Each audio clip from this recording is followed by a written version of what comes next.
আসসালামু আলাইকুম। আমি শরীফ ইফতিহাজ ইসলাম। আবৃত্তি করছি প্রভাতী। লিখেছেন জাতীয় কবি কাজী নজরুল ইসলাম।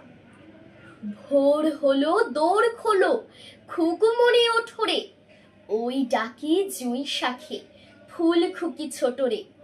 খুকুমনি ওঠরে, রবি মামা দেয় হামা, গায়ে রাঙা জামা ওই, দারোয়ান গায় গান, শোনোই রামা হই।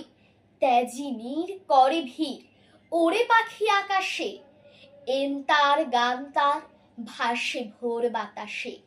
চুলবুল বুলবুল শীষ দেয় পুষ্পে, এইবার এইবার খুকু মরে উঠবে, খুলি হাল তুলি পাল, ওই তরি চলল, এইবার এইবার খুকু চোখ খুলল। আলসে নয় সে, ওঠে রোজ সকালে, রোজ তাই চাঁদা ভাই টিপ দেয় কপালে। ধন্যবাদ।